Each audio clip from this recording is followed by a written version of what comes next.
to achieve the results that you want, it's literally about your lifestyle. What is it that you're really doing when nobody's watching? Like Yeah. integrity to keep that discipline going, and I've been killing it. My cardio is through the roof. I wish I would have done this kind of stuff when I was earlier on in age. Like being part of a team. Just holding each other up, and that's kind of what I was looking for was that team feeling, because doing it by yourself is so hard, man. It really is. Like, Yeah. You'll struggle with consistency, and you struggle with your diet, period. So like, it's always good to have your buddy talking shit to you. I look better at 40 than the second half of my 30s. That's such a powerful statement right there. Gentlemen around the world, welcome back to the Ultimate Man podcast. It's time for the main event. We're going to bring you a guest today that has been working with Coach Jameson on and off over the last 15 years. But in the last year, he's really ramped it up. He's brought the game to the forefront. This is a father of two. He has a boy and a girl, Branum Jr., little B, and Ruth, his daughter. He spent 8 years in the Marines. He's now an entrepreneur with a construction background, owns his own company, building his own life. He's even gotten into the MMA world, and we're going to talk all about it today. So stick around. You're not going to want to miss the main event episode. Plus, at the end of every main event, we always ask about the upcoming fight. There's going to be a big fight happening between Volkanovski and Topuria. We're going to talk about it, and we're going to make Branum make a prediction. So ladies and gentlemen, welcome to the ultimate main event with our guest today, Branum Splitoff. Welcome to the show, brother. Yeah, thanks for having me. Appreciate you. Super stoked. And Coach Aaron, obviously, you've got a great relationship with him. So Coach, welcome. Obviously, it's great to jam with you as always. And today I'm going to let you kind of take the reins here because you and Branum have such a great relationship. And I hope our listeners are ready to take notes, because I know that based on the questions you've got for him today, there's going to be a lot of really good information. So you ready to rock, brother? Yeah. Let's rock and roll 100%. Yeah, it's been a pleasure working with Branum ever since I first met him. He came and started training with me when he was just a young buck. I had an MMA school and class going on, and he came in. How old were you, brother? Maybe like teenagers, 17, something like that at the I think time? I was a little bit older, because I was in my Okay. 20s. Mm-hmm. Okay, you were already in the Marines. Mm-hmm. Yeah, just full of piss and vinegar, and just one of those just tough mentalities. Like, I mean, he's just a young buck, but just came in just crushing it on the mat and like, sparring with whoever the toughest guys out there. Yeah, bring it on, that type of mentality. So that was like, I'm like, this guy is going to be a beast. So, I mean, I don't even know where to start with like Brandon. Like I said, we've been training together for like over, probably 15 or 20 years total since we, started. But most recently, we've been working together online because Branham lives in the city, and we're a couple hours away. So we do this online training thing where we train with each other about 3 days a week. And so maybe let's just start with like, maybe why did you originally reach back out to me to maybe start training again during this last year? What was your motivation for wanting to kind of get back in shape and stuff? Yeah, so it kind of really happened bef- you know, before I realized that I was, wanted to get back in shape. I was working for this large GC out of the Seattle area, and they were just running us into the ground. And though that was fine, we learned a lot, and that project is really special and near and dear to my heart. I looked in the mirror and I was like, man, dude, you do not have a good life work balance right now. And I was like 270, and I could tell. And like, my girlfriend wasn't attracted to me. Like, guys on the street would say, "Oh, hey, look at that fat guy," or like, it started to become like this like reality thing that I was like not taking care of my health. And it set in one day when my health problems took a spin, and I thought that I was actually gonna like die. And I was not doing well. I started doing all this testing with, with the VA and all that stuff. And nothing was coming back. And so I was just like, all right, I'm just going to stop drinking and start eating healthy, and then just start implementing like an exercise regimen. And I got myself so far down the road, and I was like, okay, I'm not seeing the results that I want in my muscular tone, or seeing the muscle building and the striations. So I just decided to, like, look up on the internet like things I could start doing. And I saw like an advertisement from you on Instagram. And I was like, yo, I'm just gonna hit up Aaron, because like I know that guy, I trust that guy. And that's just kind of like why I came back, essentially. And it was like you kind of met me halfway. I was like a year into it, and I had come down from 270 to like 235. Yeah. And so I lost a ton of weight. I was already feeling a ton better. And then, working with you, we got me all the way down to 215. Yeah. And then, my body composition is kind of like stabilized there a little bit. And, it's been kind of hard to break that last 15 pounds, because I know we have a goal of 200. But I feel confident that I'm at least building muscle, and I'm growing in strength and flexibility. And, my mobility is better than it's ever been, you know, but, and so I think I think I'm heading in the right direction, even though the weight loss is stopped kind of like, um, so anyway, but Yeah. it's kind of like where I'm at. And then, so since then, that was like what, like November of 2022, I think. Hmm. Yeah. Hmm. We started working together in November of 2022. And, the rest is history. We just been killing it. My cardio is through the roof. Like, and Yeah. I wish I would have done this kind of stuff when I was earlier on in age, like Yeah. and I was in such great shape in the Marines. Like, it was like part of your job. But, so I know what it takes to get into shape. I know what it takes to maintain being in shape. I know the responsibility you share with, others, and having a team. So like, I get the whole accountability aspect, and everything that goes along with that, and being part of a team, just holding each other up. And that's kind of, what I was looking for, was that team feeling, because doing it by yourself is so hard, man. It really is. Like, Yeah. you'll struggle with, consistency. And I mean, you struggle with your diet, period. So like, it's always good to have your buddy talking shit to you. You're like, dude, what the hell? Like, why did you eat that burger, dude? Don't be a piece of shit. Like, so. That's I like that. I like that you got that camaraderie. And I think that, again, I've heard this before, but in the Marines and the military, there's an environment and a standard that you all share and hold each other accountable to. But when these people leave and go out back into their own lives in the world, they suffer and struggle a little bit, because it's no longer that lifestyle and alignment. And I can understand that. And what you're saying is it kind of carried over into your fitness, and you were kind of like, I'm looking for that environment again, right? A brotherhood, a camaraderie, something that can hold me accountable.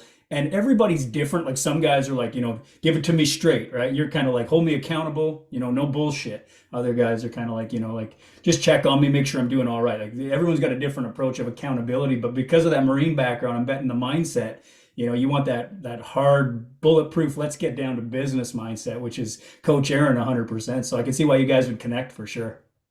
Yeah, that's great. Love Totally. it. Love it, man. Very cool. Yeah. Can I ask real quick, Branum, when you were 270, how old were you at that point in your life? That was 2021. So I'm 40 now. I just turned 40 this last November in 2023. So what, 37, Okay. So 36, 37? Like, so, I should be looking good, right? Like, I look better Yeah. at 40 than the second half of my 30s. That's such a powerful statement right there. You know what I mean? I Yeah. think a lot of the listeners out here are either in that 30-year-old range, 30 to 40, maybe a little bit younger, but most of them are in that 30 to 40 range. And if they're struggling with weight right now, and you're basically saying in 36, 37 years old, feeling like your health was a major issue, a major scare to you, and at 40, with a couple of years of effort, you're actually in the best shape, and you're back, on track. I think that's a huge, powerful statement right there. So let's snip that one into a short for Branum there. That's going to be amazing. Yeah, Impactful, yeah, brother. Good stuff. yeah.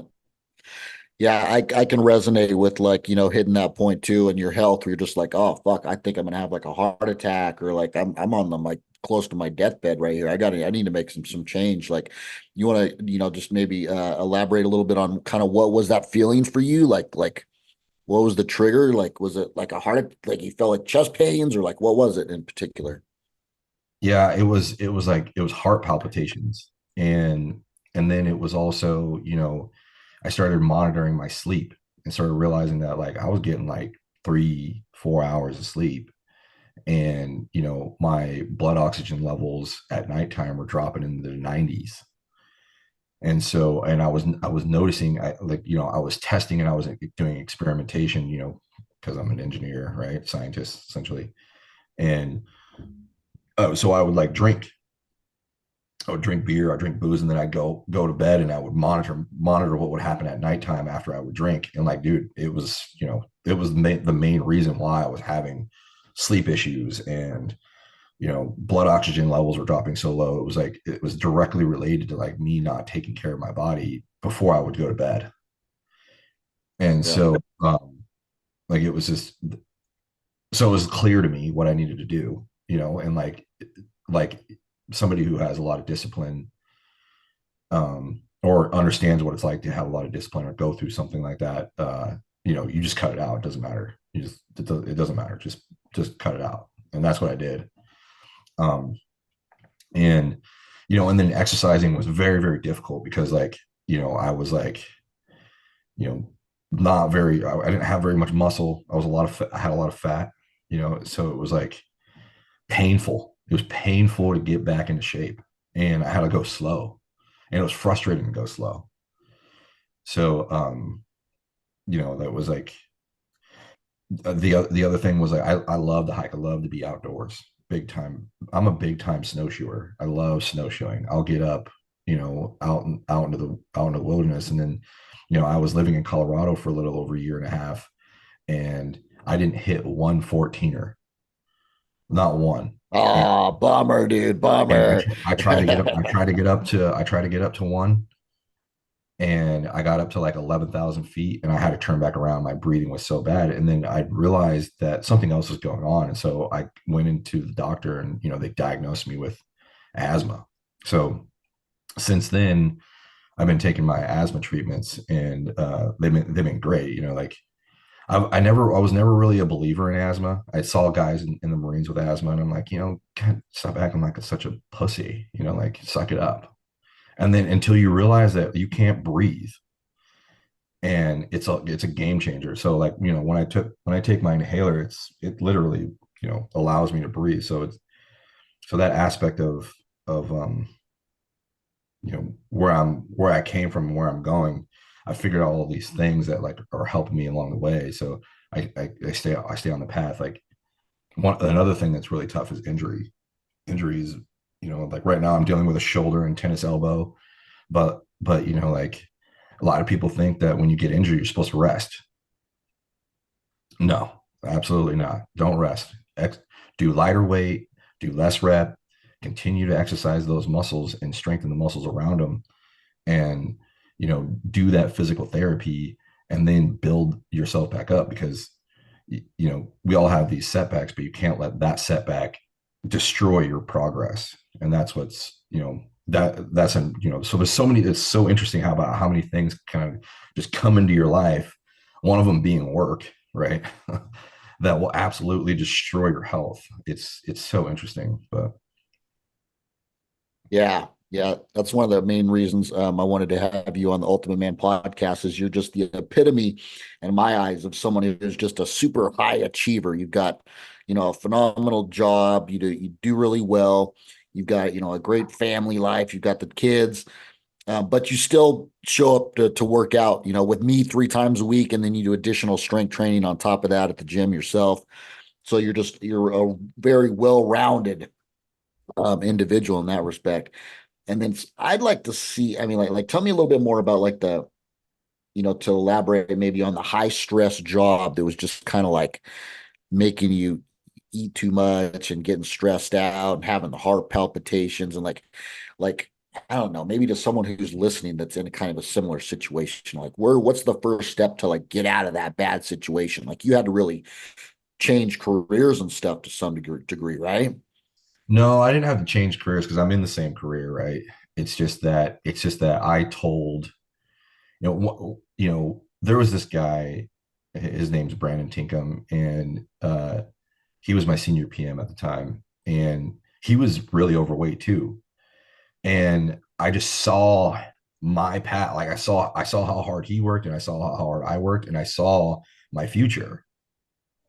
And he said to me one day, I don't live to work, I work to live. And he started his own like health journey, and he's in Florida now, and he's lost a tremendous amount of weight. Like he was up at like 350, I think. I think he's down to like 230. So Nice. he's lost about a Backstreet Boy in weight. And Yeah. so I applaud him, right? But that was kind of like what I did to answer your question. I just put a hand up to work. I was like, stop. I'm not working that 16th hour, right? I'll put in 10, but I'm going home because like I've got, I can't do this. I can't dedicate this much of my life to this because I die tomorrow. You replace me in a day. So it's like, Yeah. understanding that you're replaceable and that it's really not worth it. And what's really worth it is like, spending time with your kids. One of the major reasons why I wanted to, to get back in shape besides my health was, my boy's gonna start running circles around me. I can't have that. So Yeah. part of why I get up in the morning and exercise is so I can beat him at everything. Yeah. Yeah. How did that go snowboarding this last couple weeks ago? You went snowboard. Tell me about that. You said he's a beast on the slopes, right? You able to He keep up with him? absolutely destroyed me. He absolutely destroyed me. Oh, Like I've been doing that stuff since I was 16 years old, like, yeah. and I'm really, really good. All I did was teach him a few things, and he's like, I can't keep up with him. Nice. How So old, if I could ask, how old is Branum Jr.? he's 12. So 12, and he's yeah, he'll already be he'll be slaying it. 13 this September. Yeah. So Nice. he's getting a head start on things. Like I grew up, my family was real poor, so we didn't get to do much. I pretty much woke up, went to school, and came back and did chores. And we lived out in the country, so at least we had like countryside to go do whatever we wanted. But I never really got to go on a snowboarding trip, or I never had a dirt bike. My son's had that stuff since he's like been 6. So part of me feels like he's a little privileged. So I try and like check him a little bit on that. That's But that's good. I love that. And again, a lot of people are going to hear this episode and they're going to say, okay, well, this guy was a science. I mean, he's a scientist. He's got his own business. He was working 16-hour days. Um, he doesn't sound like he's had much of a struggle. Like, well, he was in the military or in the Marines, so obviously there was some struggles in that part. But you were mentioning before we got on air today that you had some early struggles too. Like you didn't come from a wealthy background, and there was some. Aaron and I both shared our stories in episode 1 about our upbringing and early on how we got bullied and stuff.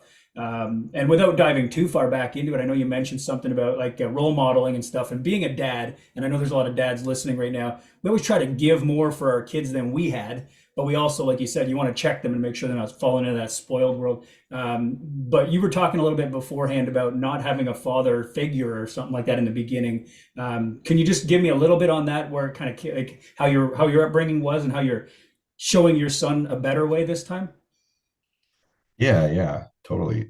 So I mean, essentially, my dad left when I was like 3 or 4.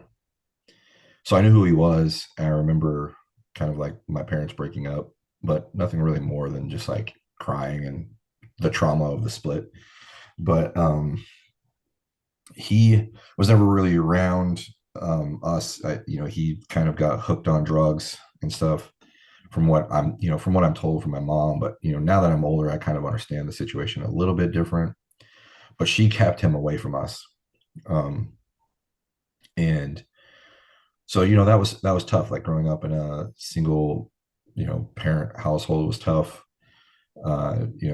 My mom tried to remarry the guy, and he was great. He was like a great provider, but he wasn't like a good like role model, I guess. So, and I was older at the time.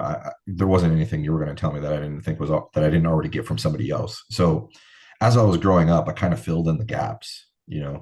I had like friends who had dads who they admired, so I would like take little bits of pieces here and there. And so I took advantage of just being social and having a lot of friends to kind of like learn what I needed to learn. But if I were to say anybody was my dad, it's the United States Marine Corps. And like it's kind of morbid if you think about it, because that guy's a fucker. And he's toxic, but he's got a shit ton of discipline. And I look back and I think the people that were around me and in my life, because they were ultimately guiding me towards somebody that was going to be a lot more stern in my life. And uh that's just kind of like me growing up. My so on the my mom's side, like nobody really had much money. So my mom, I remember us being kids on welfare, not knowing where we're going to get our next meal. And so she was heavily in the church.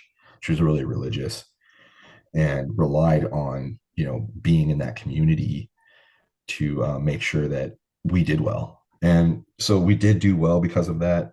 But I also kind of like resented that because um I'm not religious like at all. And it's not like I'm an atheist or anything. I don't even know if I'm agnostic. I just stay away from it. And I just every once in a while if something's going real bad, I'll be like, dude, God, like what the hell? It's probably like the only time I'll even think of religion in that aspect. But um so when I got older, I was like, I need to get out of here. You know, I want to be successful. My first job I'm a mover. I put together furniture and helped one of my friends do moving. And so I got a little bit of money in my pocket, and I was like, you know what? Like I want more of that. So uh, this isn't going to get me what I want. So I joined the military to get the GI benefits to go to college, and then didn't exercise that until like 4 years after I had been in, because I was slotted to go into the reserves. But when I went into the reserves, we got activated, and I was literally on active duty for the next 4.5 years almost. So I didn't know what it was like to be in the reserves.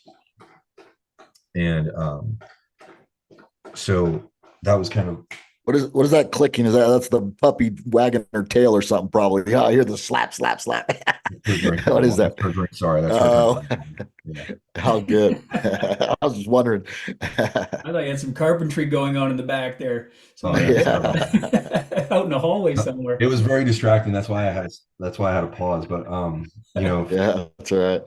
I think so. Ultimately, I joined the military, try to get the GI Bill, and then I was planning on going to college right away. I didn't. Stayed in the Marines a lot longer than I had anticipated, mostly because they like begged me to stay.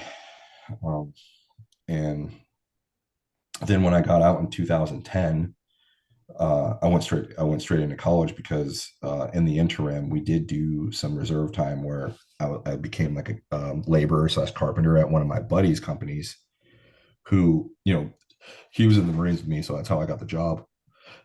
And when I saw this, I walked into work one day and I'm dirty as shit. Like from doing all this framing and cleaning up and stuff. And I look at this guy who's got the same outfit as me on, but it's like a lot cleaner, a lot more crisp. He's got like boots that don't look dirty.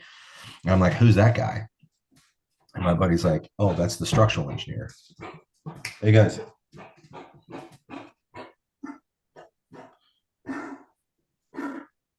That's the structural engineer. And I was like, oh dang.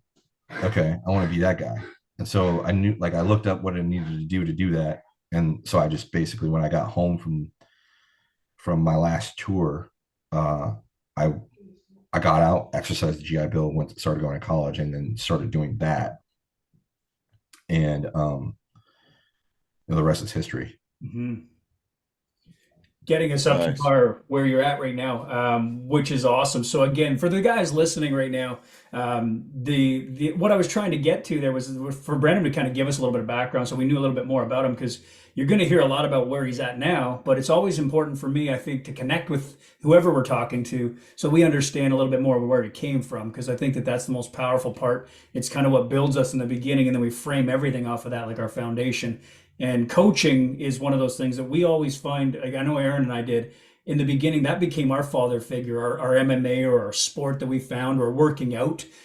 We always take on some sort of mentorship. And so here you were now looking at this guy, this structural engineer, and going, I want to be that. Like, that's going to be my role model. And that's what I'm working towards. Almost like your vision board. And it was there every day in, in a nice clean version of your suit, which is pretty cool. So yeah, that's freaking awesome. And is your son following in this footstep? Is he heading in? I mean, he's only 12, right? So he's probably not talking about aspiration to be a contractor or anything yet. But Yeah, no, where's that he at? is actually. Is he? Yeah. Yeah, he's kind of like, he changes and he kind of comes back and forth, but he's got a entrepreneur grandfather too, on his mom's side of the family. So if he's not spending time with me and seeing the things that I'm doing, he's spending time with him. And his grandfather owns a big, ginormous logging company. So my son knows how to drive a mini excavator, and he's drives dirt bikes, four-wheelers, side by sides, like off-road vehicles, he's got down. And like, not most 12-year-olds know how to do that. He's been doing that since he's 8, though. Right. So if out there, if you can see over the wheel, you can drive. If you can Mhm. touch the pedals, you can drive it. So, like, it's their man. He splits wood for his aunt, who owns a grocery store out there where he lives. And he's making money doing that. So he's making like $60 a load, essentially. So he's already making himself money at 12.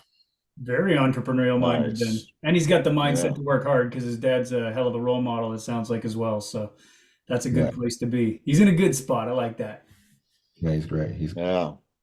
He's good. Now the little lady, she wants to follow dad's college career. She wants to go, she because they can go, well, my GI Bill, they can go to any college in California that they want for free. Essentially, they get their tuition paid for. So, and she wants to be a doctor. So we'll see how that pans out. But that's kind of like where she's at. And she's younger. She's Nice. 10. She just turned 11. So okay, she Yeah. just turned 11. And so she's going to go through doctor schooling and then move up to Toronto, Canada, and take over the doctor fields up here, like we were talking about. How are you going to deal with that when she leaves home? Oh, man.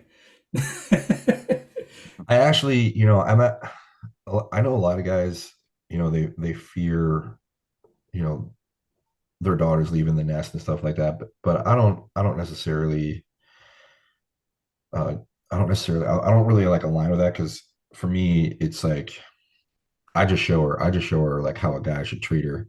Nice. And hopefully she picks a guy like that. So, and can't really stop it. The same goes for him, right? Like, you don't want him messing around with some crazy person, like, even though they both can be crazy. I think girls have the tendency to be a little more crazy than guys. But Yeah. that's That's gonna get awesome. me that's gonna get me blown up on social media right there, that comment. We'll clip all the best ones for you here. We'll edit it out. We'll edit it out. No. I do want to touch on a couple of things and pivot just a little bit here, because we were talking about before we jumped onto the podcast about a couple fun things because we're all into the fighting, the MMA and stuff. And you were thinking back to some of our good old times when we used to go down and train at the NorCal Fighting Alliance. You were about ready to tell some stories about, I think it was like Nasty Nate or David Terrell or one of those guys that's been one of our mentors and coaches as well.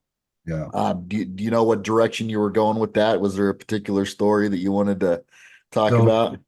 oh, it was more like, you know, it was, I was training with you at the time, and my buddy Ed Lavelle took me into your gym, and we called that guy who's Gumby. We called him Gumby Gumby. Yeah, yeah, yeah, yeah. because you couldn't tap him if you grabbed one of his extremities, because you could like basically contort this kid into Yeah. really whatever you wanted. So he would just like kind of like, you'd get him in this weird position and he'd just like look at you and like kind of smile. So you had to choke him if you wanted to get him. Essentially, you had to choke Ed. And Yeah. so, Ed took me there and to meet Aaron, and I started to like really get good at jujitsu. And I think the reason why is because I didn't have a wrestling background, so I was open to what a lot of like people call in jujitsu is like good hips and good hip placement. And a lot of wrestlers, they're dominant, so they don't really understand what it's like to have good hip placement. And so I learned that really, really fast. I think a lot faster than wrestlers do, even though I do feel like wrestlers have a lot of advantage because, you do want to be in the dominant position, right? Like, I mean, at the end of the day, like, I don't care who you are. Yeah. You're in a street fight. I don't want to go into my guard. No thanks. Yeah. But that led into like me meeting David Terrell and not knowing who any of those people were. And I walk into David Terrell's gym and I was like, hey, I've never been knocked out before. I didn't, and like I'm just clueless because I'm a United States Marine. I think I'm super badass, and I'm tough as nails. And he's like, oh really? He's like, I can change that for you. And he puts me in the ring with Nasty Nate. And if anybody knows Nasty Nate, he's like this.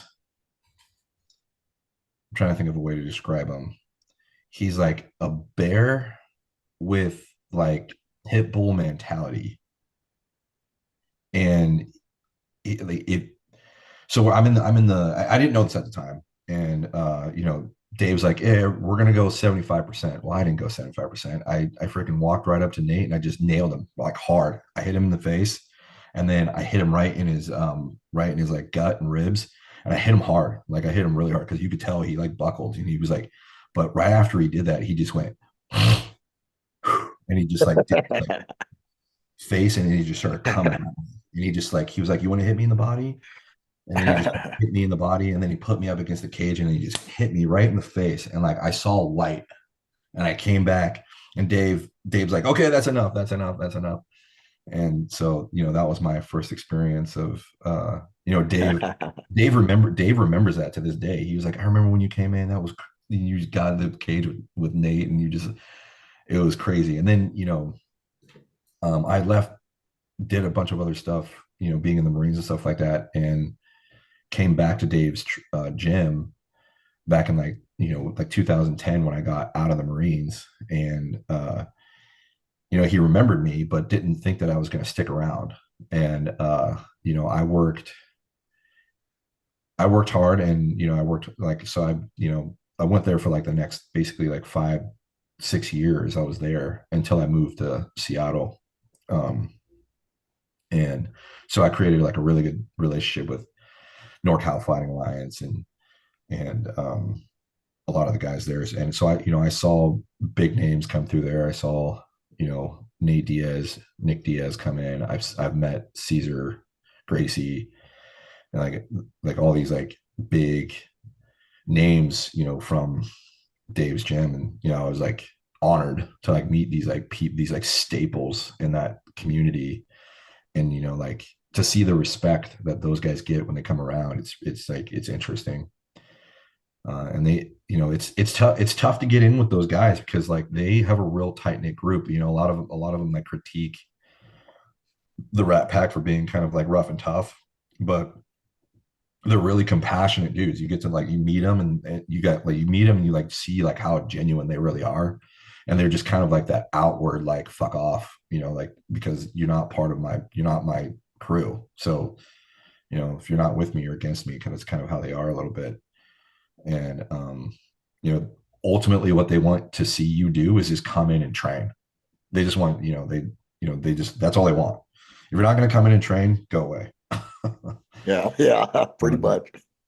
and yeah, so Yeah. Yeah, it's awesome. I mean, yeah, I've got to meet, like you said, Nick Diaz. That was one of my first fight. Actually, I came out as the first fight, and Nick Diaz was the main event in that show. So that's where I met Nick for the first time.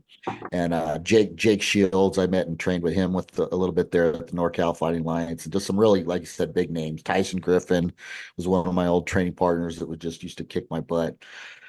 And Nasty Nate, dude, yeah, what would he's a bear. He's like a silverback gorilla, dude. He's like the top of the food chain. I mean, if you've ever just wrestled with a guy and felt like a baby in someone's arms, that would be like, Dave Terrell and Nasty Nate right there. So I almost feel, yeah, but then I got you roll with Nate, and then you see Nate roll with Dave, and you're like, oh God, it's like watching two sharks fight.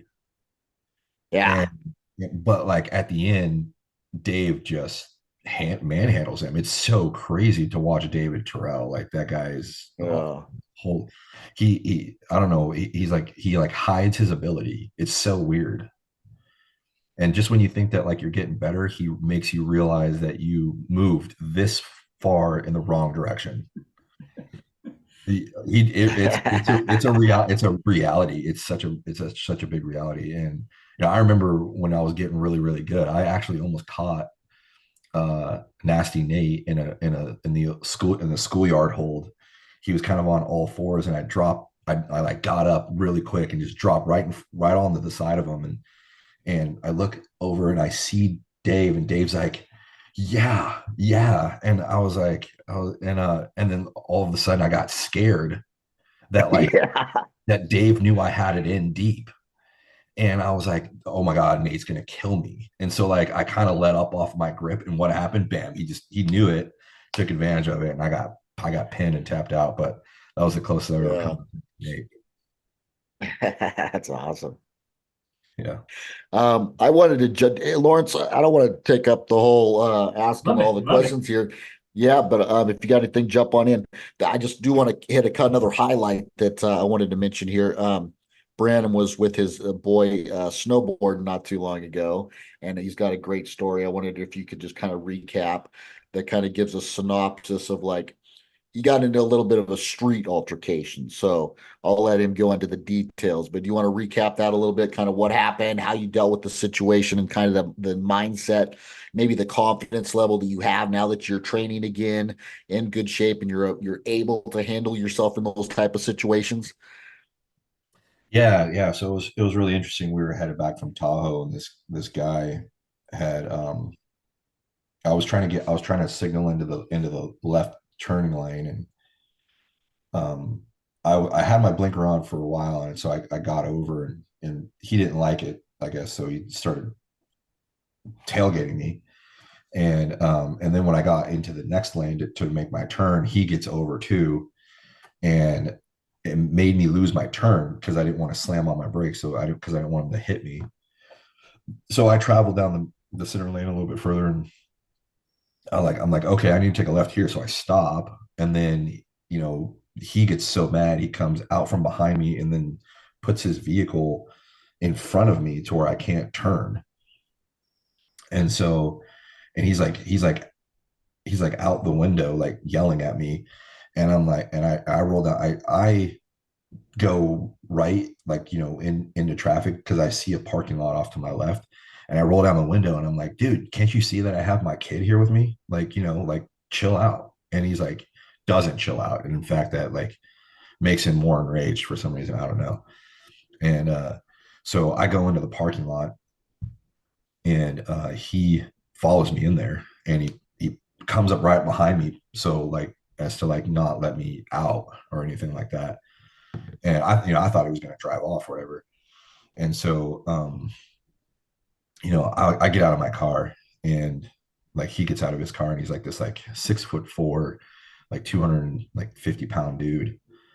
And I was like, dude, what's your deal, man? I was like, you don't see that I got my kid in the car, and like, this is crazy. Like, you think, and I was like, you think that because you're big, you can, and you've got this big truck that you could just bully people, you know what I mean? Like, he didn't like that comment. So he gets up in my face, and when he gets up in my face, like he was like right here. So, for me, that's danger close. Like, you don't get up in somebody's space like that unless you're about to do something. So like I kind of like shove him back away from me. And I was like, dude, I was like, you don't, I was like, I'm not the guy that you want to mess with. Like, please, I'm not the guy you want to mess with. And then he's like, oh yeah. And he gets up in my face and he tries to like shove on my face like that. He kind of gets me to go back a little bit, but as he gets me to go back, I dropped down and leveled and came up and just hit him with like an uppercut, like right to his like jaw. And I saw kind of like his eyes roll back a little bit, and he kind of stumbles onto his back onto like where his truck is. And I could tell at that point like he realized who I like, that I wasn't gonna like, just bend over and you know get bullied, I guess. Yeah. And so And you hit him with a leg kick too, like a low tie leg kick or something yeah, too, huh? he kind of he tried to gather his legs, and as he was gathering his legs, that's when I took two steps and I came in, and I think it wasn't I didn't hit him in his thigh. I kicked him right in his nuts. Oh, So, okay. so I came in like I basically punted him. Yeah. And after that, he kind of like spins around, and we're like in like the doorway of his truck. I can see like inside of his truck, and he's got his girlfriend and one of his friends in the back, and they're like, kick his ass, kick his ass.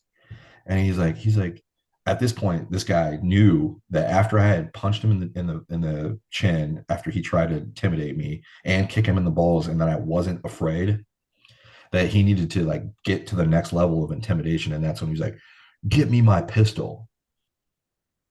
And so he's like, get my pistol out of the glove box, get my pistol out of the glove box. And then I like kind of backed away a little bit, and I was like, you don't have a pistol, And then he like reaches into his door, and he like puts his hand behind his back like he's got a pistol, and he starts walking towards me. And I was like, dude, you don't have a pistol. You know what I mean? And so I was like, and I can tell that you don't want anymore, because if you're going there, then you definitely don't want anymore. You're scared. I was like, my job's done here, like, so I get back in my car, and he turns around to get back in his truck, and he's got his hand behind his back still because he didn't remove it. It was so funny because he said something like, he's like, I'm from the Nevada side. I was like, oh, so you want to like become a gangster all of a sudden? Like, I don't. And I was like, uh, whatever. And I just get in my car, and he turns around, gets back in his car, and he still has his hand behind his back because he doesn't know how to conceal a weapon, I guess. Nothing's in his hand.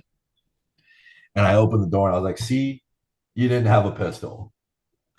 And I closed the door and freaking drive off. And me and my son, drive off. And I was like, talking to him about it. And I was like, uh, I was like, I initially started off with like an apology. I was like, sorry that happened. Like I didn't want him to be upset. And he was like, no, Dad, I think he deserved that. And, I don't think he wanted any after you kicked him. And that's when I started to realize that, like, my son saw that as like, being a man, and like that rite of passage almost, of just like being able to protect your family and stuff like that. So like I kind of went into like, and I've always taught the kids, don't let people bully you. So that was like a really good follow up, like a real time follow up of like the lessons I've been like teaching them and stuff like that. But you know, but Yeah. Yeah. so it was a Wrong really, person to mess with. A retired, an ex-Marine or a Marine with the MMA background, not the person you want to try to bully around that has his kid with them. Yeah, right. Yeah. Yeah, no, Yeah. I warned him. I warned him. It was kind Yeah. of like that. It was Yeah. kind of like that Reacher movie where Tom Cruise is like, "Hey, this is your last warning." He's like, "Well, it's 6-on-1." He's like, "No, it's three. It's really 3-on-1." Because after we get to the third guy, the other three run. Yeah. That's awesome. I like that your son was there and he actually got to see, like you said, it's a real-time example of standing up for yourself and doing what's right. This guy doesn't sound like he actually got any shots in on you in retaliation in this entire altercation. He just wanted to intimidate based on his size and his, his more of his physical presence, I guess, because he thought he overpowered you size-wise. But it doesn't sound like it was much of an altercation at all. He kind of whipped his ass. Yeah, it was very interesting the how people go about life and how they view themselves in those Mm, situations. Like it's really interesting. yeah. Yeah. And again, the road part of it was, could have been left alone at that point, but some people just don't leave well enough alone. They got to pursue it, make something of it. And like you said, you kind of pulled off expecting that he'd go his own way and followed you in there too. And then you mentioned he had his girlfriend or a buddy in the back kind of egging it on too, right? So sometimes I think that's a bigger factor. It's who you surround yourself with. And if the people in the back of the vehicle are like, let's go kick this guy's ass, it might encourage him to fall and do something maybe he wouldn't have even done if he was by himself. So I think that's important for the listeners out there. Realize who you surround yourself with. We got a man here who's defending his son against a guy who's probably just trying to impress his friends. That's the reality of it, right? The circle he was surrounding himself with most likely led to that altercation. That guy on his own probably would have cowered it away anyway. Wouldn't have really had any reason to go prove anything. That might be my spin on that, but great job showing your son, to follow through on not getting bullied. There's a lot of people who are getting bullied these days, and they need that role model or they need that example to be set sometimes, because we still get scared when it presents itself, right? So you showed no fear, man. Congrats. Yeah, totally. I Yeah. like that. Good stuff. So, Coach Aaron, what else have we got? I'd like to maybe dive in a little bit on just what it's like because you said you turned 40 not too long ago, and I know that was like a critical time in my journey of when I'm like, man, my body's changing. I need to do something different. I need to like tweak my training regimen a little bit and stuff. So like, and you mentioned injuries a little bit previously. Like how have you dealt with being 40 and kind of like just past your prime just a little bit now. You're just still a young buck in my eyes, but but you're experiencing that 40 that and I mean it's a real thing. And so what's the kind of like the mindset and the strategy used to be able to persevere through those injuries and maintain a fit and active lifestyle despite being such a busy entrepreneur? Maybe dive into that a little bit. That's actually kind of a tough question. But I would say, ultimately, I feel being sore more than I would in my 20s or 30s. And that can be, intimidating. You're like trying to roll out of bed, want to get up. But then, the first thing I do when I get up, I kid you not, is stretch out. And when I stretch out, I feel like $1 million. I feel like I could actually go do the day. Yeah. And it's like mindset changing. And so, being, in my early 20s, I just pop out of bed. Bye. And I wish maybe I wish I would have created that habit in my 20s and it would have been an easier transition. But, I'm just, people were people of habit, right? Like we essentially do. I read this book recently called The Power of Habit. And it was a very powerful book, and it made you realize that you know why people gamble. It's not necessarily an addiction as much as it's just a habit. And so when I get up in the morning and I'm feeling like absolute soreness or crap, I do that. I implement that stretching regimen, and I feel like I can take on the day. So and then Yeah. as far as like my diet goes, it's tough. It's a constant battle because and like you guys were saying, putting yourself around the right people that are doing the same things as you is really important, because if you're hanging out with people who are just drinking and just not caring about their diet, you're gonna eat, you hang out with the pigs, you eat with the pigs, right? So sleep with the pigs, right? Yeah. So I try and find separation there, and kind of like be my own leader, because um and or find people that want to be on the same page, because and that's tough, right? That's like, it's tough because you go to work 8 to 10 hours a day, you're surrounded by your work family, and they don't eat like you do, they don't drink like you do, they don't exercise like you do.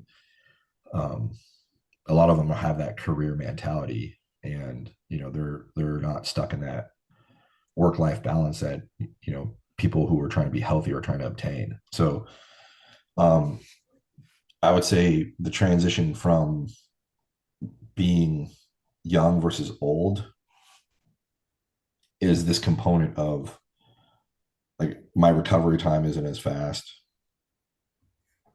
um I don't necessarily think that, like, what I've come to realize, being older and wiser, I've come to realize that you don't have to work out as hard to achieve the results that you want. It's literally about your lifestyle. And like, what is it, what is it that you're really doing when nobody's watching? Like, Yeah. in, integrity to keep that discipline going. And that is a tough part, because when you're young, you could do it. When you're old and you eat cake, your butt jiggles for a week. Yeah. So, I was 20, my metabolism was so much higher. And so, I didn't fight. I didn't care about eating the cake. I probably eat better now than I've ever eaten in my entire life, even when I was in the Marines. And when I was in the Marines, shoot, I remember eating anywhere from 4 to 5 thousand calories a day. And so when you get out of the Marines and you're used to eating that much and you're not moving like that, a lot of those guys see adverse um, issues in their health, because they're just like maintaining a 5,000 calorie diet because that's what they're used to eating, and they're not exercising anymore. They're sitting on the couch watching Netflix now. So of course those guys are getting, I think some of your best clients would be like 1 year clients just out of the military. Yeah.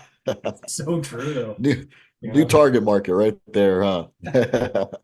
And if I could just spin that a little bit too, one of the things that they're finding today is that gut health directly affects the brain. And we see a lot of guys coming out of military, out of army and stuff like that, and they're struggling. I mean, they got PTSD from things they've seen where they were as well. But what Branum was just saying actually just kind of went off in my head as hey, that might be part of the reason, is we're finding that a lot of the mental health issues are coming from gut health, and that's where it's stemming from. But if you've been taught how to eat 5,000 calories, and most of it's most likely high carbohydrate, high sugar type foods, because it's easy to provide an entire platoon of people. They always say feed the army, right? Like you can feed a whole army on a pretty low budget of pasta, but that might not help these guys when they get out of there and that's all they know to eat. They're eating 5,000 calories worth of it, and now their gut health's going to shit. And then their mental health is going to shit because of that gut health. So I think there's a really direct correlation there to why people are struggling, going into depression.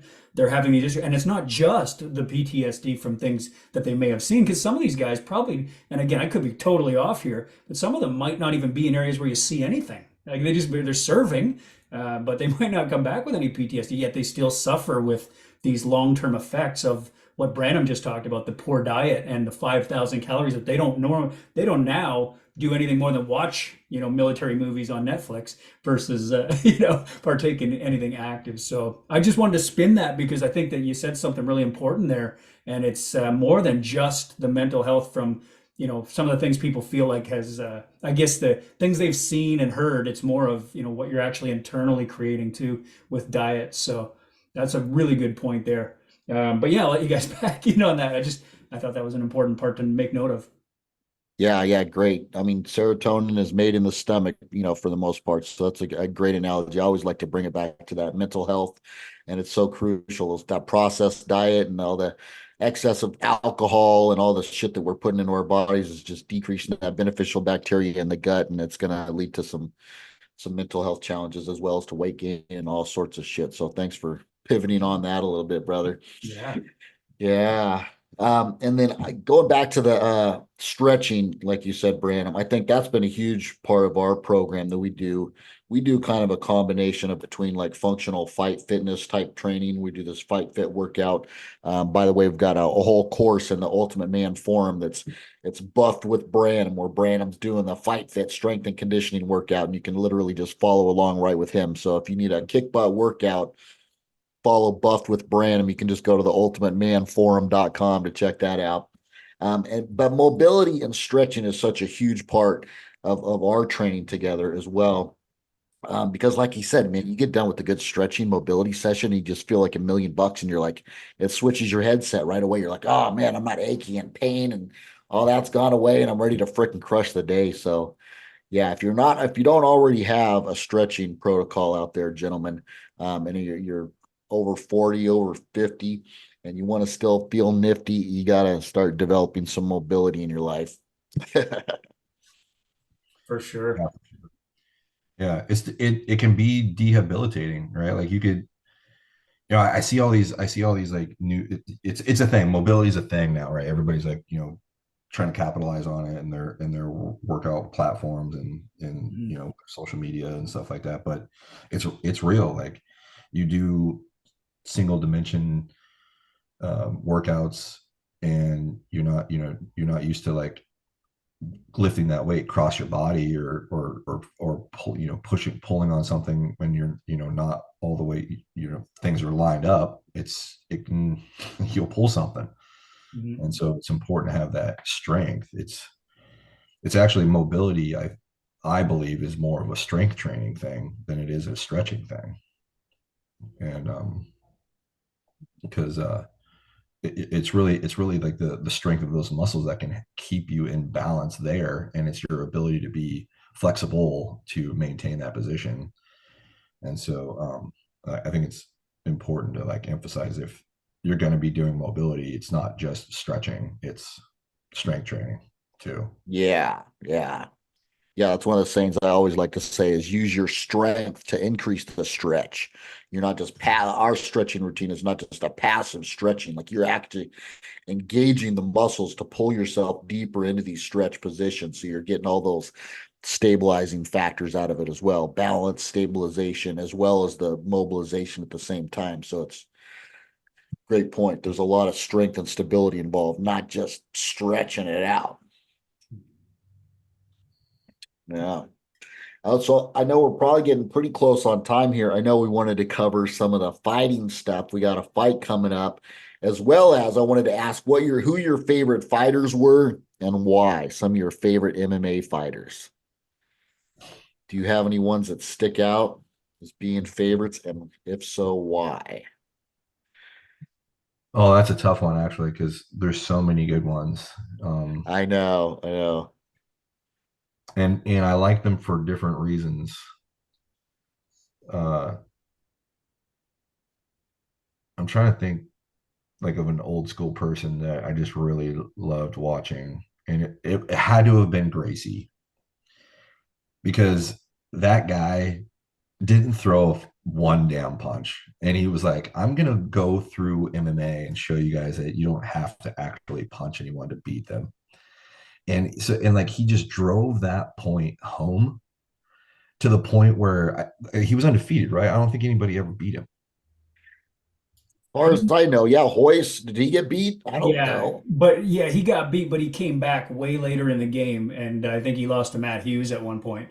Um, Okay. Yeah, I yeah, think it was. Yeah, you're right. No, like you're right. It was after he had come back that he lost. Yeah, I yeah, don't know why he did that. But why, guys always do that. It's like yeah, Brett Favre or something. Like there's or Tom Brady, or Yeah. guys are just like, I just can't quit. And you're like, no, dude, you probably should. Like you're a legend. Like yeah. let it Yeah. go. Yeah, and it was Um, interesting too because I think he even tried to stand and strike with Matt Hughes, and I mean, not that Matt Hughes was one of the greatest strikers of all time. Obviously, wrestling was his thing, but Hoist stood on his feet and he threw punches, and I was like, that just looked awkward. It was not where he yeah, should have been, you know.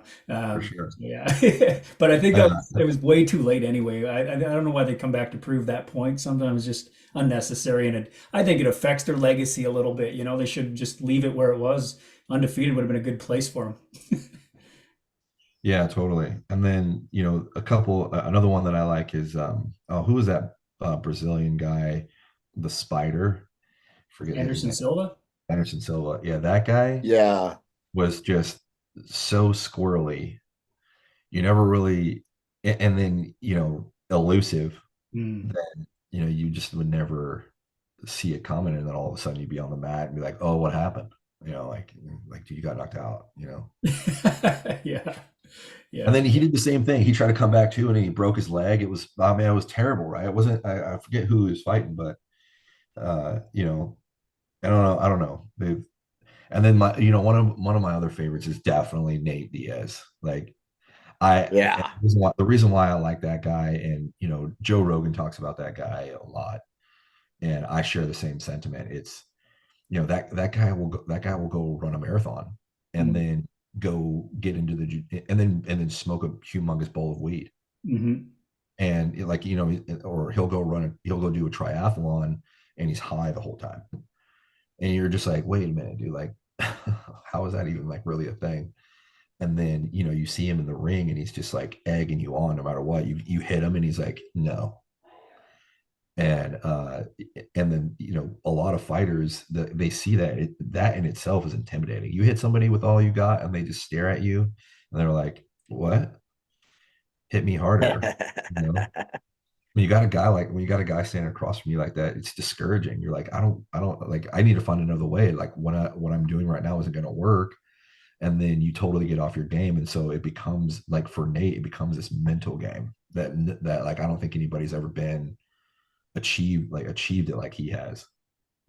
So, and then another one of my favorites is definitely John Jones. Like that guy, probably the most technical fighter I've ever seen in my entire life. Came out of retirement and proved that he was the best. Mm-hmm.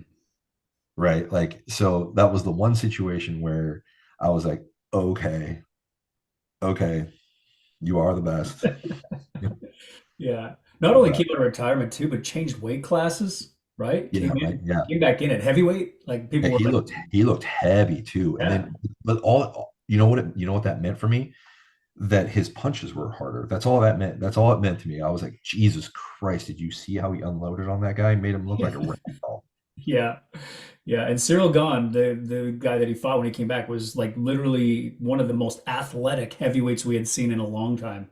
Yeah, And no, he you was know, no slouch, and he hit no, hard. He yeah, hit hard too. Like he would drop people, like big absolutely. guys, man. Like, I mean, he wasn't a slouch at all, for sure. No, because they were talking about Francis Ngannou, who was obviously all power, and they were kind of supposed to have that Francis Ngannou versus John Jones, and then Francis ended up leaving the organization and going elsewhere, and recently ended up in a boxing match with Tyson Fury, the heavyweight champ of the world in the boxing world, and people were like, these MMA fighters are crossing over into boxing now, but Francis held his own, man. So I don't know if you guys saw that or not, but Francis made MMA look really good in the professional boxing world. So he's actually about to fight again now against Anthony Joshua, which I is think I another think Nate major. Diaz did too, right? I mean, I think Conor McGregor and Nate Diaz both did, because, like, Nate was like that. Who was that one guy? I forget. He's like one of those like Gen Z.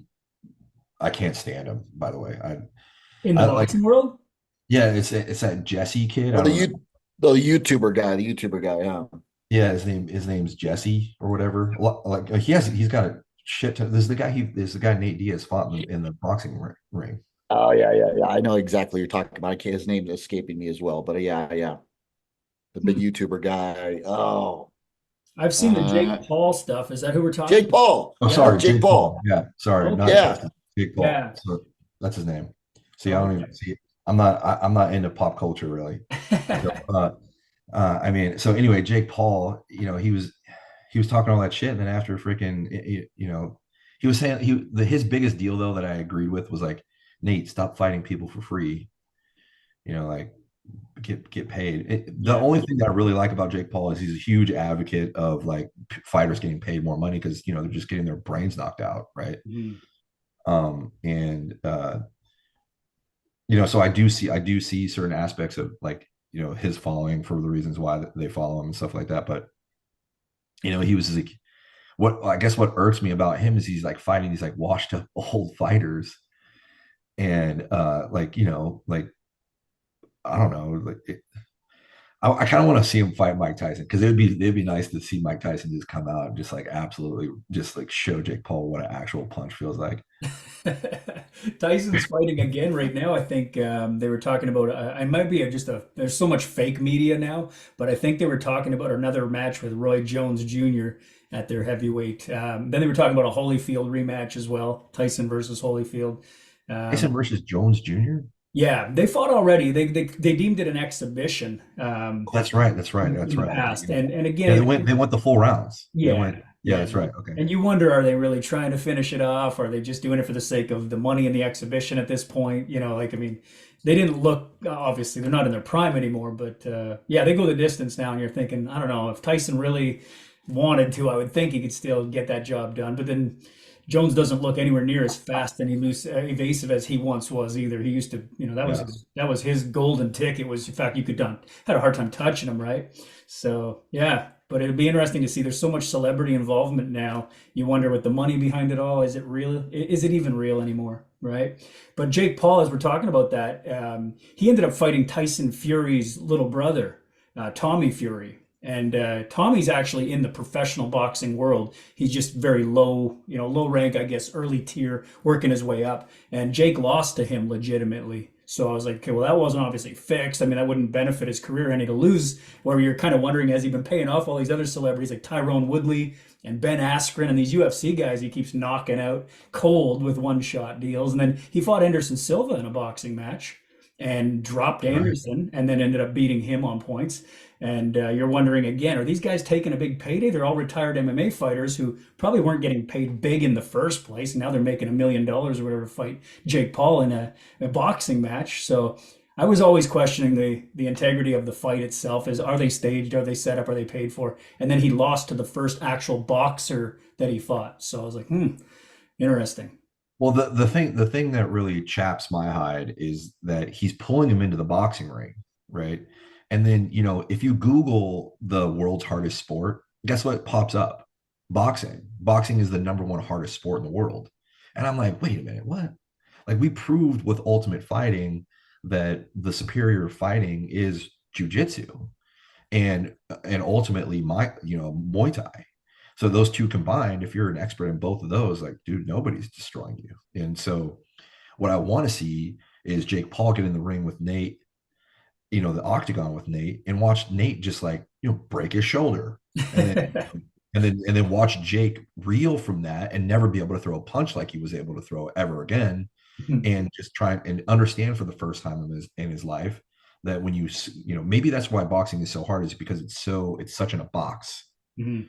And there's so many like rules and the fight perimeters, and you have to be extremely technical. But I guess if you look at it from that perspective, you can be a little bit more sloppy in MMA and still win. But like I don't see Jake Paul being successful in the octagon. I would be extreme. He might be, don't get me wrong, but as soon as somebody tackles him, I don't like he better like learn some wrestling moves before he did that. I Yeah. think he's got a wrestling background as well, so he might be pretty decent. Yeah. Yeah.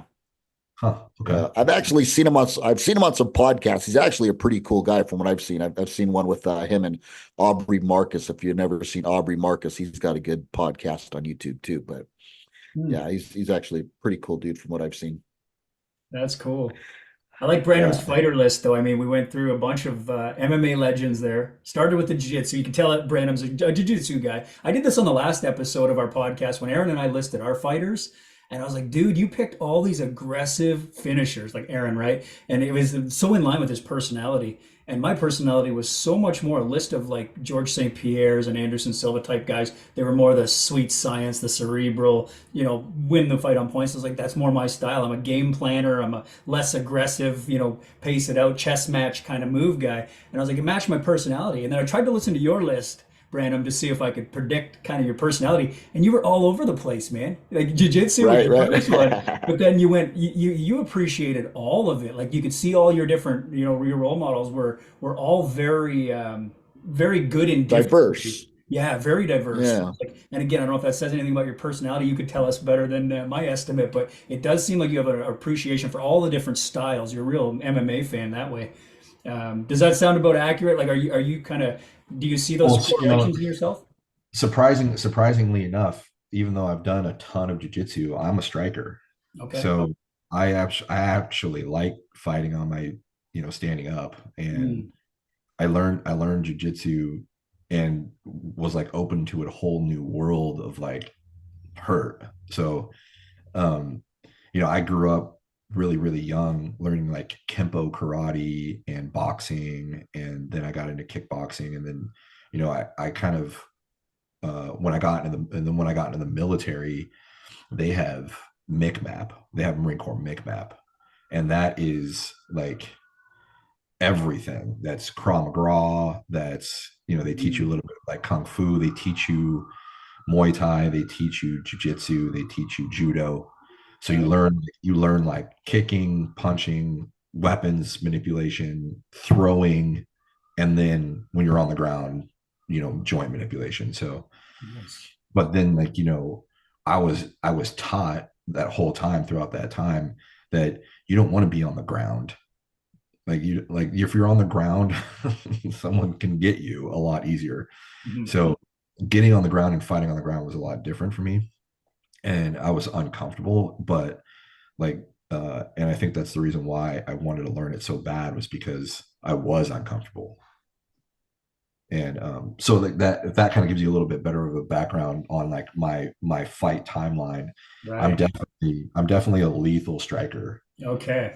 Um, but like now I'm really good at jiu-jitsu. So I like it.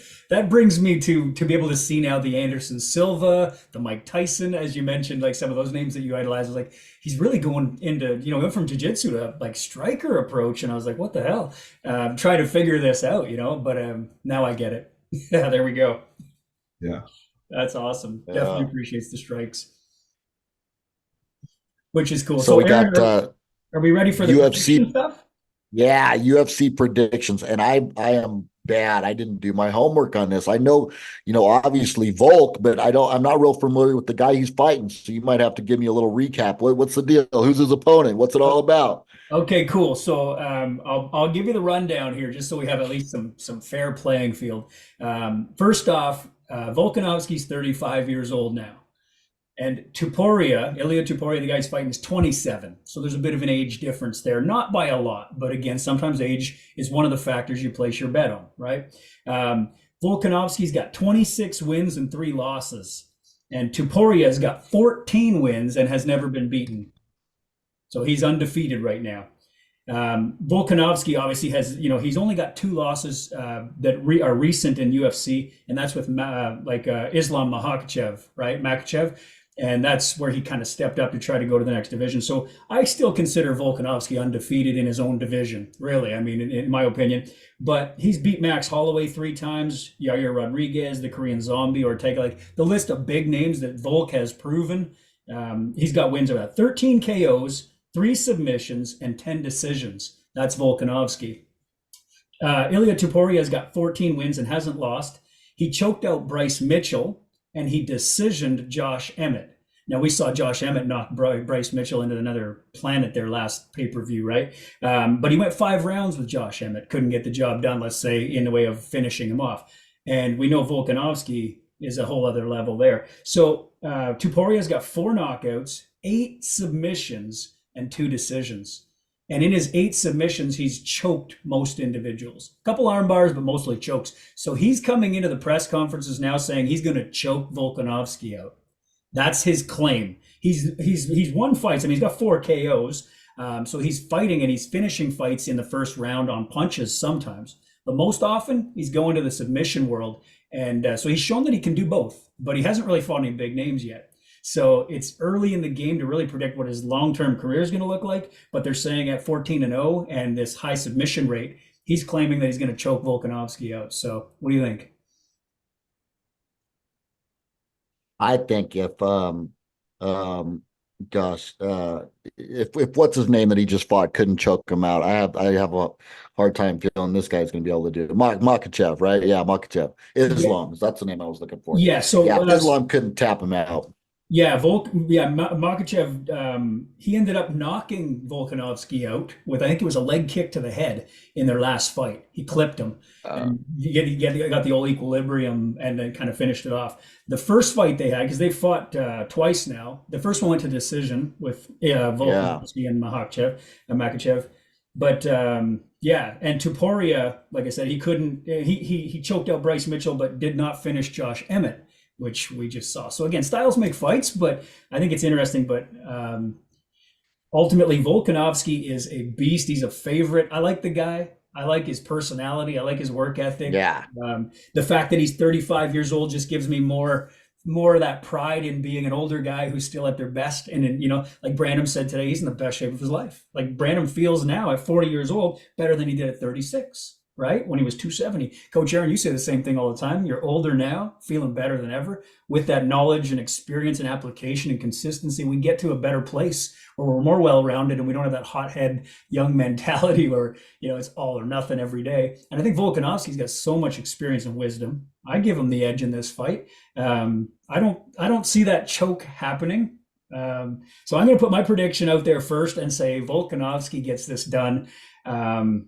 And I would like to see him finish it, but looking at Volkanovski's record, 13 KOs, 3 submissions, and 10 decisions, I'm thinking it goes to the decision. I'm going to go that way. So Volkanovski by decision. What do you think, Branum? I always like to go with the guy who's got a little bit more experience. I am impartial to the person who does step in and they're like that. I mean, it was like, look what happened to Conor McGregor. That guy absolutely got destroyed, in his like final fight. And it was because of some younger up and coming guy. And, we didn't realize the actual, it's so hard to pronounce his name. What is that guy's name? The one that did he fight? Are we talking about Poirier?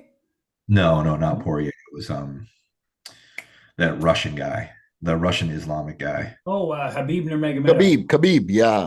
Khabib, yeah. That guy is, we didn't understand the raw sheer power of that guy.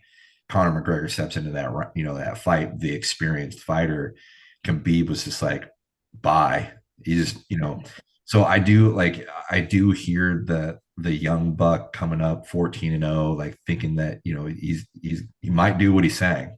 We'll see. But I think if it doesn't go to decision, he's probably going to have to knock him out. I don't see him tapping this guy out. So I think if you walk into a fight and say that I'm going to tap somebody out, that's the one thing that they train against. You got to give them the heads up for your game plan, right? Yeah, right.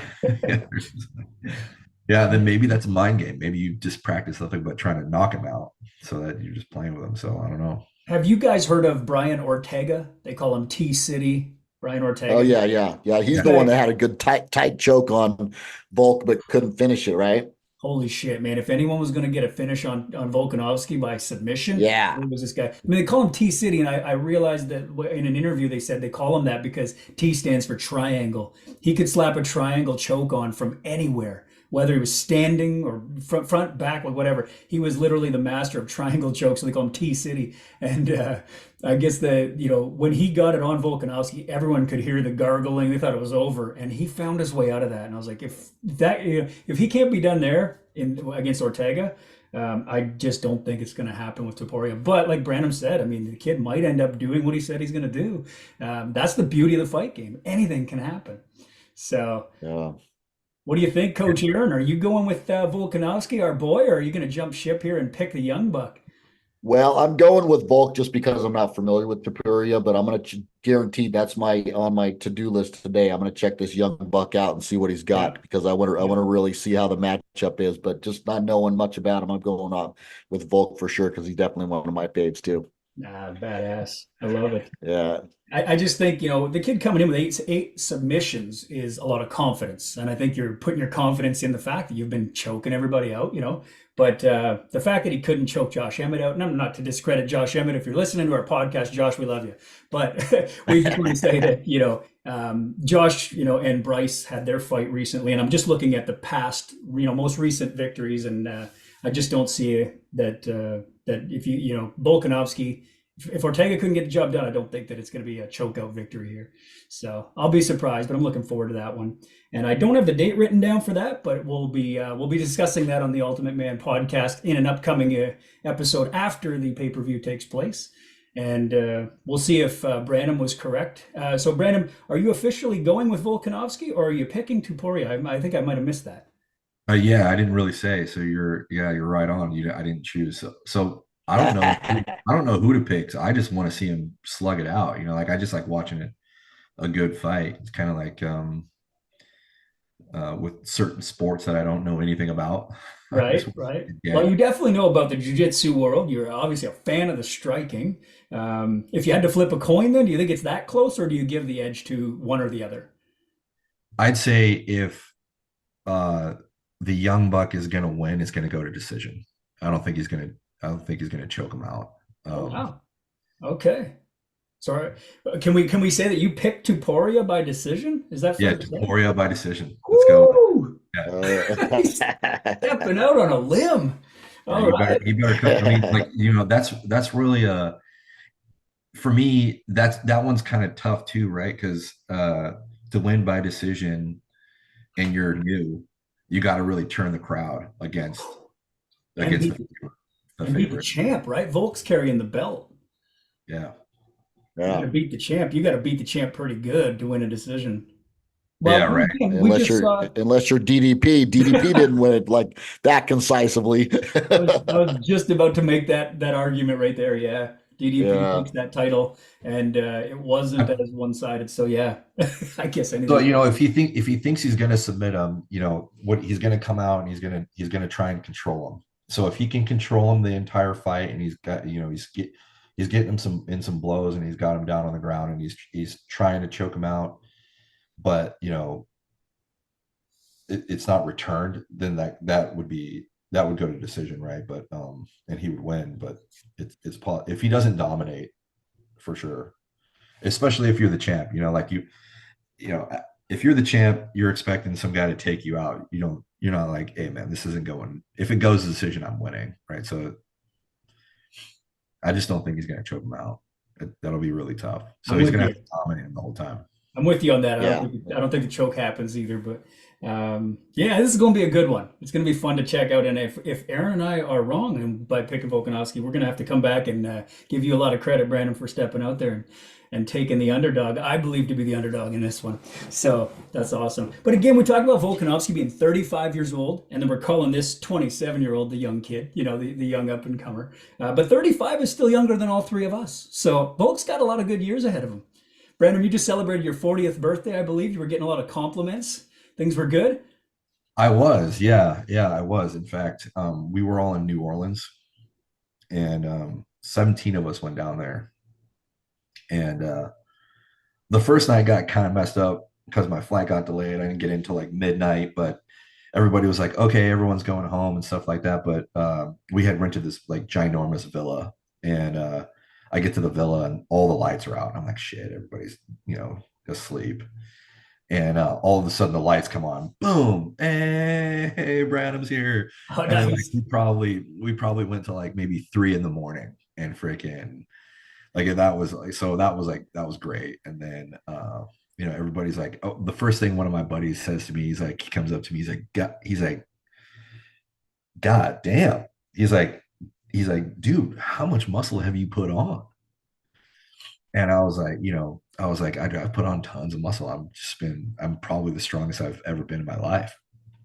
And So, I was just getting those like, dude, you look good, like comments. And so like it felt good because, it was like the reaping of all of my hard work. And it just kind of comes to people who haven't seen me for a while. They're the ones who notice the most. Mm-hmm. Um, so, and then, the people that are hanging out with me, they're seeing the transition, they're seeing the body recomp. So, Right.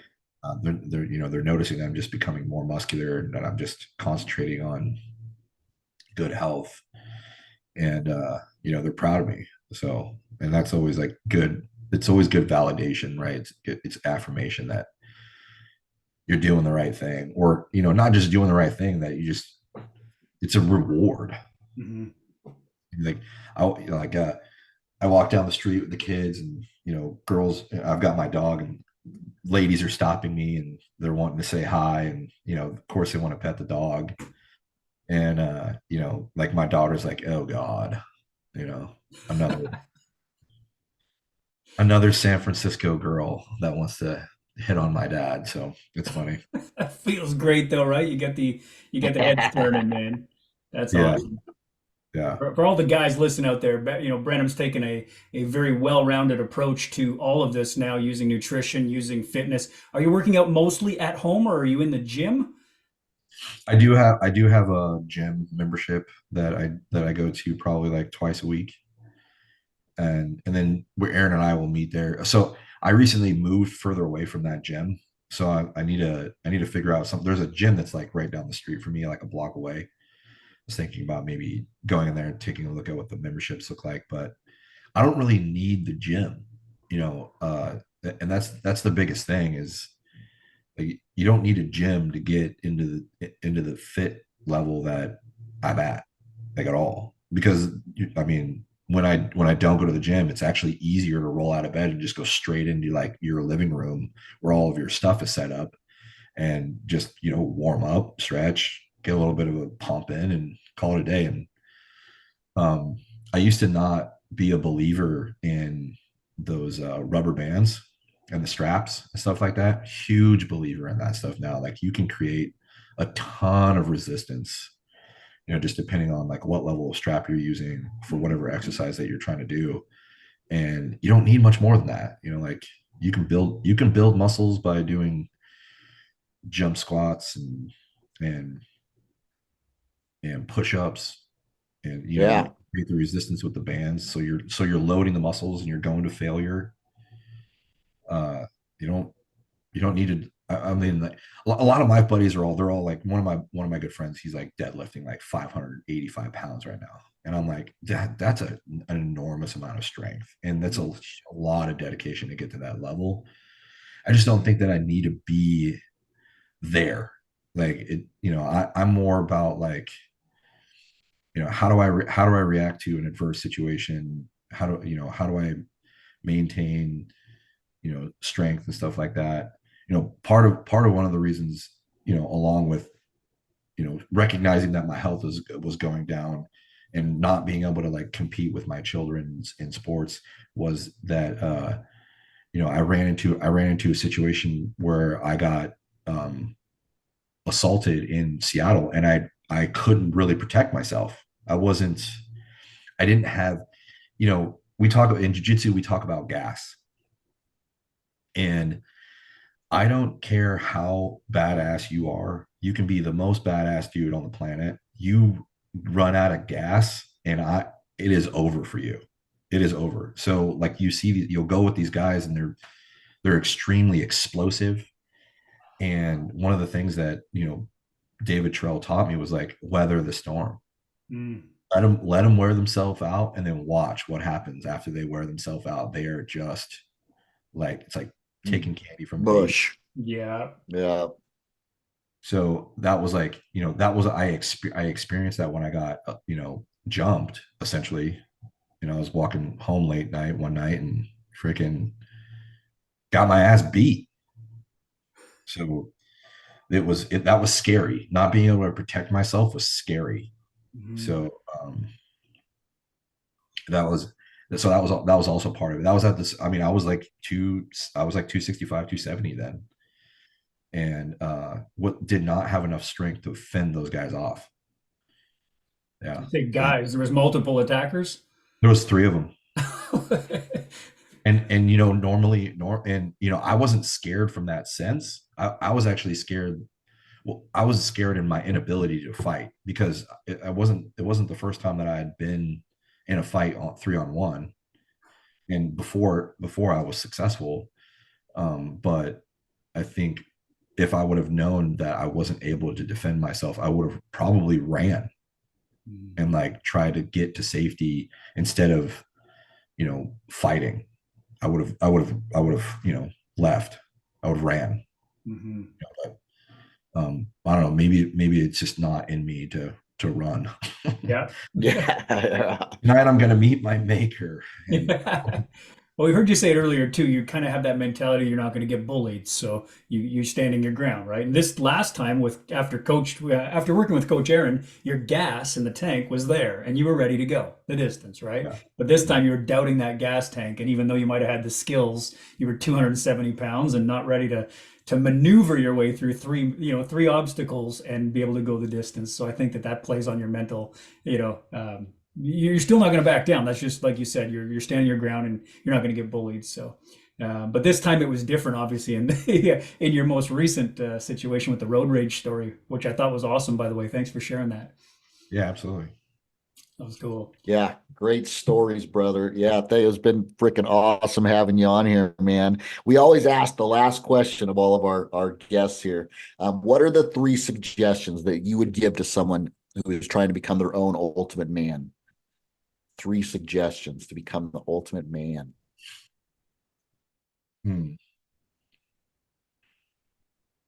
It could be 3 traits that you see that they would need to have, something they need to develop. Some people have mentioned like 3 habits they should start to implement. Any 3 things or tips or advice that you would give them? Somewhere to start, somewhere to end, something to set the goal for. What would be the 3 things that make up the ultimate man in your opinion? I always preach to people about getting started, right? A lot of the times you just got to get started, and they think that they need to hit the gym and just absolutely destroy it, and do like the toughest workout, because if they're not, people will see them and like be intimidated. So it's like, don't worry about the level that you're at, right?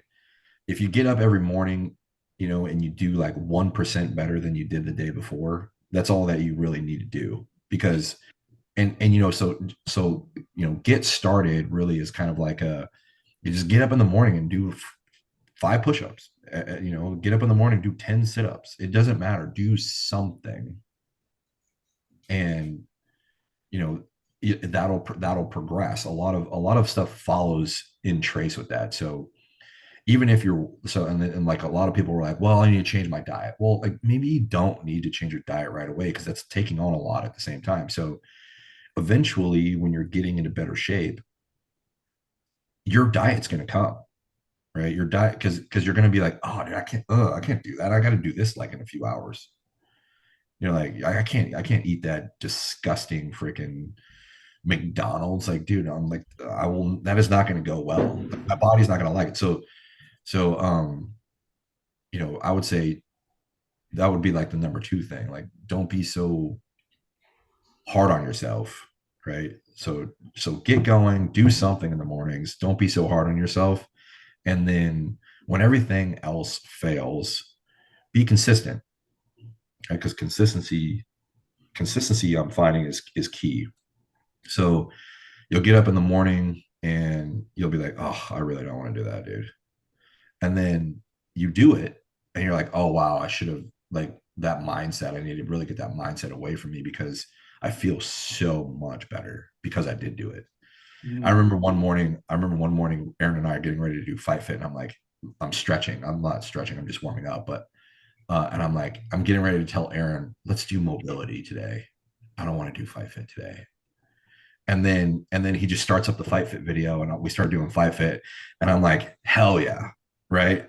So you just gotta overcome that fear and stay consistent, and because it's really just that, it's a mind game, essentially. So if you just tell yourself that you can do it, you can do it. You can, if you can dream it up, you can do it. So I know that was kind of like a lot, but I think ultimately, I think that was more than three things. But I feel like if you just start small and work, progress. Don't be so hard on yourself about your diet. Your diet will come, and then stay consistent is really the Love it. That's the blueprint right Right. there from Branum himself. Yep. Nice. Yeah. Very cool. I don't know if you boys brought a drink with you today, but we always do a toast or a cheers to the Ultimate Man podcast and to our special guest of February here, the main event show with Branum. So cheers, boys. cheers. It's been an Cheers. absolute awesome time getting to know you, getting to hear your stories. This was all brand new to me, as I'm sure it was for most of the listeners here who don't already know Branum the way that Coach Aaron does. But we've learned a lot, and it is the month of February. So guys listening to the podcast, this could be your best month. Take the energy and the excitement from today's episode. Take Branum's stories, build yourself up that ultimate man. Take his 3-step approach and his blueprint right there. And let's have an amazing February together. Hey, if you enjoyed today's episode, don't forget to like and subscribe to the channel. We appreciate it. It helps the algorithm and it helps us grow our channel so we can bring you more great episodes and some really great guests for the future. Also, if you're interested in working with Aaron and I and you want to gain some information and experience from us, then always reach out in the best way that you can. And that is going to be to get involved in the forum. You get a chance to mastermind with the entire group of men like yourself who are in it to win it. Gentlemen, there's no better place to be. If I wanted to get involved, this is where I would start. Get into the Ultimate Man Forum, and we will see you on the inside. Coach Aaron, anything to add to the end of today's episode? Nope, that was a phenomenal episode. Thanks for joining us. Thanks for some phenomenal stories, brother. I think you're going to be an inspiration to a lot of guys out there that are at that low point in their life. They know they need to make some health changes, and then they can see the transformation that you've made in your physique, your mentality, everything. And I think that's super powerful. So I just appreciate you for sharing. And Coach Lawrence, always a pleasure doing these with you as well, brother. Way Love to it, kick man. some booty. Love it. All right, boys, as we always do then, everyone listening, watching the episode on Spotify or YouTube, bring it in. Yeah.